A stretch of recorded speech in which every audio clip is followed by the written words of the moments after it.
आणखीन एक breaking news आपल्यापर्यंत येते ती बघूया। विद्या वेतनासह विविध मागण्यांसाठी घाटी रुग्णालयातल्या निवासी डॉक्टरांनी गुरुवारपासून काम बंद आंदोलन पुकारलंय। या डॉक्टरांच्या मागण्या मान्य करण्यात आलेल्या नाहीत आणि त्यामुळे आंदोलन सुरूच राहणार आहे। या आंदोलनामुळे 60 शस्त्रक्रिया रखडलेल्या आहेत। त्याचबरोबर बाह्य रुग्ण विभागात येणाऱ्या रुग्णांची संख्या देखील घटलेली आहे। सध्या केवळ अत्यावश्यक सेवाच दिली जाते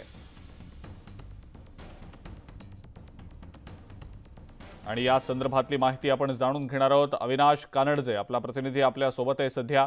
अविनाश, घाटी हॉस्पिटलमधल्या डॉक्टरांचा संप सुरू आहे आणि गुरुवारपासून हा संप सुरू आहे, याचा रुग्णांना मात्र फटका बसतोय। अविनाश, काय सांगता येईल याबद्दल?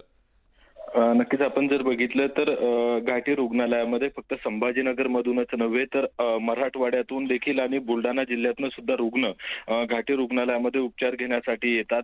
मात्र गुरुवारी सायंकाळपासून निवासी डॉक्टर आहेत त्यांनी आपलं कामबंद आंदोलन पुकारलेलं आहे। त्यांच्या काही मागण्या आहेत। विद्यावेतन वेळेवर मिळावं, ते 10 तारखेच्या आतच मिळावं आणि जे नवीन वसतिगृह आहे ते आम्हाला मान्य होऊन कितीतरी दिवस झालेले आहेत, मात्र ते वसतिगृह आम्हाला मिळत नाही।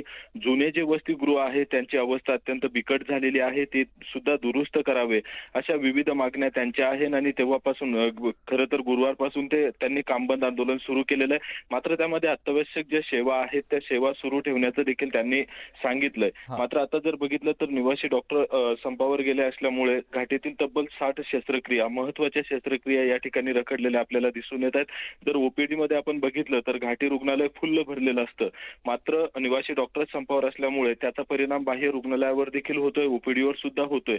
आणि एक महत्त्वाची बाब म्हणजे आंदोलन जे करतायत निवासी डॉक्टर, त्यांनी असं सांगितलंय, जर लवकरात लवकर आमच्या मागण्या मान्य नाही केल्या तर आम्हाला जे अत्यावश्यक सेवा आहे ती सुद्धा बंद करावी लागेल। म्हणजे जर मागण्या लवकर मान्य नाही झाल्या तर अजून जे रुग्ण आहेत त्यांची हेळसांड होण्याची या ठिकाणी शक्यता वर्तवल्या जाते। ठीक आहे अविनाश, धन्यवाद सविस्तर माहिती दिली त्याबद्दल।